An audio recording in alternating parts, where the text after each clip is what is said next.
سلام تعني هابلي نايم عدت عنا channel تخطاتلتي نقع ناو channelنا بسلام متأخم سلازي أوزنا يلوم فيديونا تنسي مع اسكم تفترن دحري ورحاو صقاي كاد حر بريد زلو سومن منبل كندي سومن يوز فتر ويكا خنفلطو نخيل زل كنرينا كالي دما تنسي خمس تفتر زحبرو ناي تنسي ملكتات ويكا ناي مجمرة تنسي خمس تفتر زحبرو ملكتاتون نرينا أو جزان نجورو نايشنت مرمرة تنسن مفلات نجورو نايشنت مرمرة خا دحر خندي جزيو كرجع قتل نازخل وكات انسخهم سفترة تحبر النازخل معاز ندحر تمرميرنا أيو زولون الإفاء تنسي المفلاتك بشنتديو ويس حكمنا خيدا بدن بمرمارية الإفاء خفلت زخلون بدن بنريز خون كسع متقرش هذا الفيديو تخطاتلو مو إذا طعم فيديو كم تنعكم طعمكم نخلطون نخلطح لايك مقاركم كي ترسعوا إذا فيديو جنا اقتري وخلكم لايك مقاركم جمروا لايك جيركم جمروا ويل حدرا يقولكم سبسكرايب جورو زي جوركم ون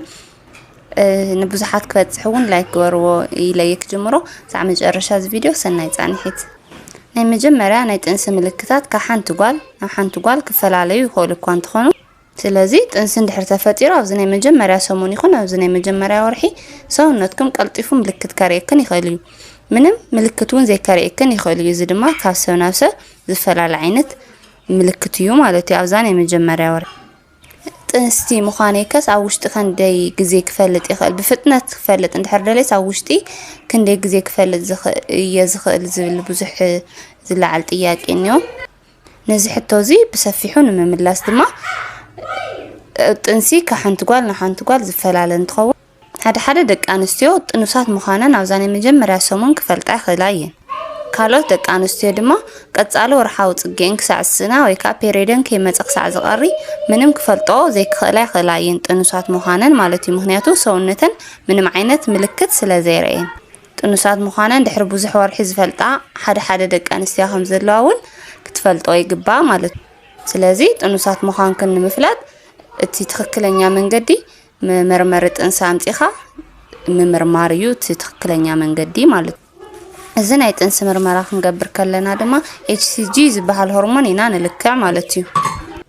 ازي HCG هرمون تنسي كاوز تفتر العلات جميرو او سونتنا السون معواين مبزح نجمر ويكا مفتار يجمر مالتي زي هرمون زي يبزح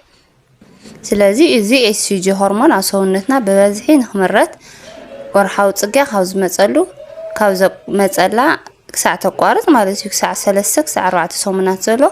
مصباي كليك مخنياتو كافتنا يمجمرا تنس كفتار كلو غزي جميرو HCG زلو كونتخون ግን ድማ ዝጠንስናግዚኡ ናወሰደ ብዝኸደ ቁጥር ግን ናበዝሐ ይዝመጽ ማለት እዩ ስለዚ ጥንስ ምርመራ ትገብራ ከለኸን ከ3 ክሳዕ 4 ዘሎ ሰሙናት ፔሪድ ክን كاوز مصلو دحر 3 ወይ كا 4 سومنات زلو بدنبي HCG ስለዝመረት شعوط انس مفتارون زي مفتارون نمفلات قليل يغورلو ማለት ስለዚህ بفلاي ኣብ ገዛخن ናይ ጥንስ ምርመራ ክትገብራ ድሕር ሓሲብክን እዚ HCG ካብ 3 ክሳዕ 4 ሰሙናት بدنب ስለዘይ ፍጠር ቅድሚኡ ዘሎ ምርመራ ድሕር ጌርክን ምናልባት ኔጌቲቭ ዝብል ምልክት ከርእየክን ስለዝኽእል ኣብ ገዛ ምርመራ ድሕር ትገብራ ፔሪድክን ካብ ዘቋረጾ كساب 3 سومون كساع 4 سومونات زلو مرمرا تتغبرا يمرص مالتيو بيريد مس وداخل مالتي بيريد كن كاب جمرلو اوشت 10 ወይ كا 8 معلتات زلو دحر مرمرا غيركن ግን ምናልባት HCG ببزح ስለዘየለ ኔጌቲቭ ካሬክን ይخل ዝድማ ይጠነስኩን ይልክን ክትረጋጋ ወይ كا ከምዘይ ጠነስክን ምልክት ከክን ስለዝخل ኣብ ገዛኸን ብናይዛ ፕሬግናንሲ ቴስተር ንሕርት ምኩራ ኮይንክን ኣብ ሽንት ምርመራ ማለት እዩ ካብ 3 ክሳዕ 4 ሰሙናት ዘሎ እንትትምርምሮ እዩ ዝመረጽ ምክንያቱ እቲ ከጋጊክን ስለዝኽእል ማለት እዩ ስለዚ ጥኑሳት ክትኮና ከለኽን ድማ ብዙሓት ምልክታት ሰውነትክን ከርእየክን ይኽእል እዩ እዞም ምልክታት እዚኦም ግን ኩላ ጓል ወይ ከዓ ኩላ ጓል ኣንስተይቲ ትሪኦም እያ ማለት ይኾነን ገለገሌን ምንም ዓይነት ምልክት ዘይርያ ኣሎ ገለገሌን ድማ ሓፂር ሰዓት ንእሽተይ ግዜ ብዙሕ ዓይነት ምልክታት ይርያየን ማለት እዩ ዝኾነ ጥንስቲ ጓል ኣንስተይቲ ምስ ካሊእ ጥንስቲ ጓል ኣንስተይቲ ብምንም መለክዒ ክትወዳደር ኣይትኽእልን ምክንያቱ ጥንሲ ኣብ ሕድሕድ ደቂ ኣንስትዮ ነንባዕሉ ምልክት በበይኑ ዝተፈላለዩ ዓይነት ምልክት ስለ ዘለዎ ገሊኡ ከቢድ ገሊኡ ቀሊል ገሊኡ ዝተፈላለዩ ዓይነት ምልክታት ምግቢ ምጽላእ ክህሉ ይኽእል ገሊኡ ድማ ምንም ዘይክመስሉ ይኽእልና ሓንቲ ጥንስቲ ምስ ካሊእ ጥንስቲ ምውድዳር ፍጹም ኣይከኣልን ልክዕም ኣይኮነን ምክንያቱ ነቲ ሓንቲ ኣብ ሰውነታ ዝገብረላ ለውጢ ነቲ ሓንቲ ካል ጥንስቲ ዝገብረላ ናይ ሰውነት ለውጥን ክፈላለ ስለ ዝኽእል ማለት እዩ ካብዞም ዝተለመዱ ናይ ጥንሲ ምስ ተፈጠረ ዘርኢ ምልክታት ድማ ናይ ንግሆ ሕማም ናይ ጨና ሕማም ካሊእ ድማ ድኻም ክስምዐክን እንከሎ እዚኦም ናይ ጥንሲ ምልክታት እዮም ማለት እዞም ምልክታት ከመዓዝዮም ዝጅምሩ ንዝብል ድማ ሕዚ ብሰፊሑ ንሪኦ ዝኸውን ስለዚ ጥንሲ ንቆጥረሉ ካብዚ ወርሓዊ ጽግያ ዝመጸሉ መጨረሻ ግዜ ዝመጸሉ ጀሚርና ኢና ጥንሲ ምቁጻር ንጅምር ማለት እዩ እዚ ኣብዘን 40 ሰሙናት ዘለዋ ናይ ጥንሲ ግዜያት ኣብቲ ናይ መጀመርያ ሰሙን ዝረአዩ ምልክታት ኢና ንርኢ ማለት እዩ ኣፍታ ፔሪድ ዝመጸላ ንመጨረሻ ግዜ ዝመጸላ ግዜ ስለዚ እዞም ትሕቲልና ንገልጾም ምልክታት ናይ ጥንሲ ኣብ ኩለን ደቂ ኣንስትዮ ዘይረአ ምዃኑ ክትፈልጦ ይግባእ ማለት እዩ ምክንያቱ ኣብ ገለገሊአን ዝረአ ኣብ ገለገሊአን ስለ ዘይረአ እዚ ክትግንዘብዎ ይድለ ማለት እዩ ስለዚ ጥኑሳት ምዃንክን ካብ ዝሕብሩ ምልክታት ሓደ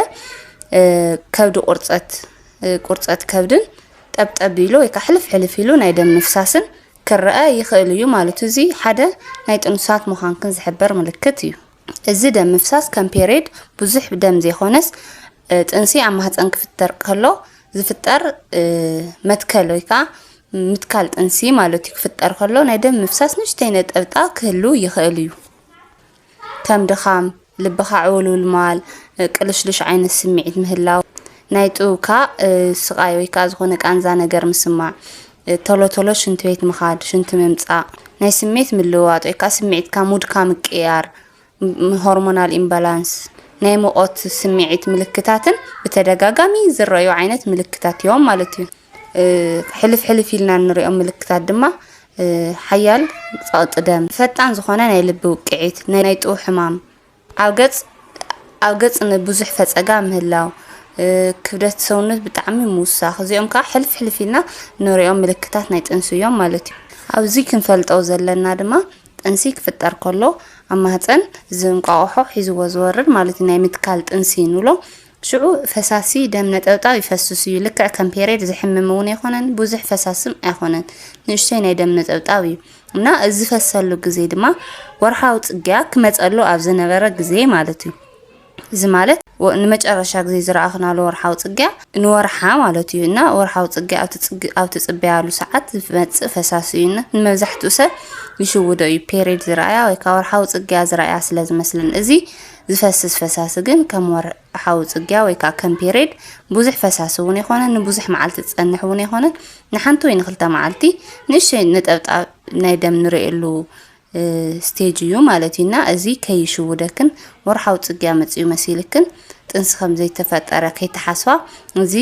ዝፈስስ ፈሳሲ ስለዚ እዚ ናይ ምትካል ማህፀን ወይ ከዓ ናይ ጥንሲ ምትካል ደም ዝፈስስ ጥንሲ ዝተፈጠረ ምዃኑ ዝሕብር ቀዳማይ ምልክት ምዃኑ ድማ ክትርስዖ የብልክንን ማለት ስለዚ ኣብዚ ናይ ማህፀን ደም ምትካል ግዜ ከም ፔሪድ ስለዘይኾነ ሞዴስ ምጥቃም እውን ኣየድልየክንን ማለት እዩ ምክንያቱ ኣብዚ ናይ ጥንሲ እዋን ሞዴስ ምስ እንድሕር ትጥቀማ ኮይንክን ኣብ ማህፀን ኢንፌክሽን ናይ ምፍጣር ዕድሉ ዝለዓለ ስለዝኾነ ሞዴስ ተዘይትጥቀማ ይምረጽ ማለት እዩ ምክንያቱ ካልእ ጥንሲ ከም ዝተፈጠረ ዝሕብረና ዓብዪ ምክንያት እዩ ወርሓዊ ጽግያ ወይ ከዓ ፔሪድ ምቕራይ ማለት እዩ ጥንሲ እንድሕር ተፈጢሩ ወርሓዊ ጽግያ ኣይመጽን ይቐሪ እዩ ማለት እዩ ስለዚ እቲ ዋና ምክንያት ካፍታ ፔሪድ ዝወዳእኽናላ ቀጻሊት ክትመጽን እናተገባእ እንድሕር ፔሪድ ክንዘይመጽዩ ጥንሲ ተፈጢሩሎ ማለት እዩ ምክንያቱ እቲ ቀዳማይ ምክንያት ፔሪድ ዝቐረየሉ ምክንያት ጥንሲ ስለ ዝተፈጠረ እዩ ጥንሲ ተፈጢሩሎ ማለት ክሳዕ ጥንሲ ዝውዳእ ክሳዕ ቆልዓ ዝውለድ ምንም ወርሓዊ ጽግያ ኣይትሪኣን ማለት እዩ በቃ እንድሕር ኣቋሪጹ ኣይትሪኣን ዘለኽን ወርሓዊ ጽግያ ማለት እዩ ፔሪድ ኣይመጸክንን ማለት እዩ ክሳዕ መጨረሻ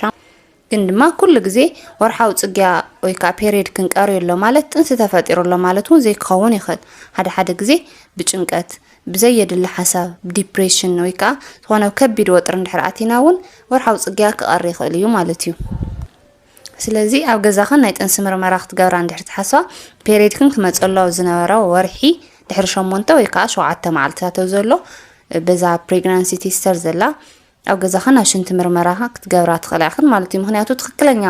ምጥናስክን ዘይ ምጥናስክን ዝፍለጥ እውን ፔሪድክን ካብ ዝቆረዮ ድሕሪ 7 ወይ ከዓ 8 መዓልቲ ኣብ ዘሎ ግዜ እዩ ማለት እዩ ካልእ ናይ ጥንሲ ምልክት ድማ ብጣዕሚ ናይ ምግቢ ድሌት ምውሳኽን ወይ ከዓ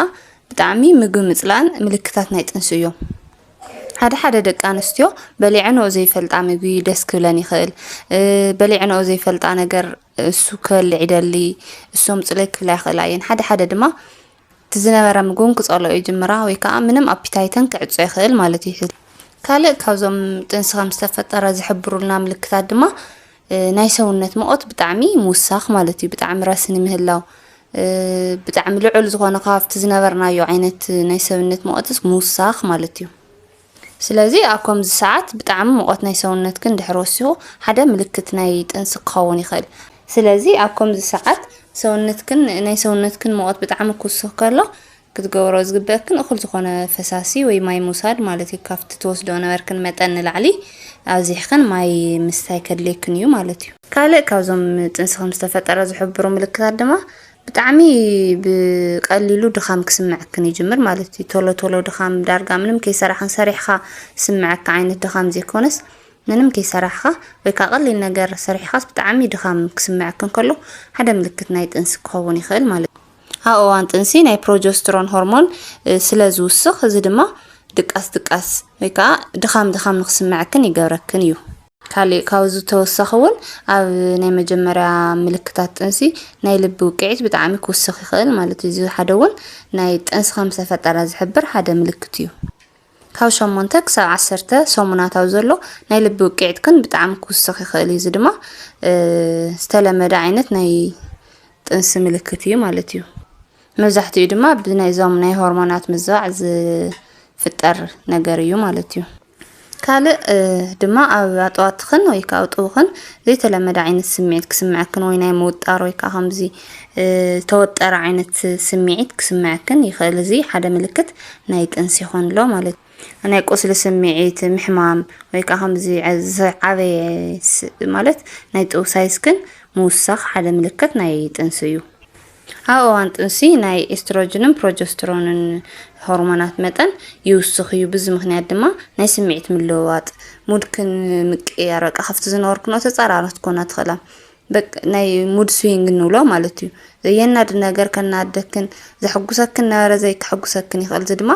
በዚ ናይ ሆርሞናል ኢምባላንስ ወይ ከዓ በዚ ናይ ሆርሞናት ምብዛሕ መጠን ዝመፅእ ናይ ስምዒት ለውጢ እዩ ማለት እዩ እዚ ድማ ሓደ ምልክት ናይ ጥንሲ እዩ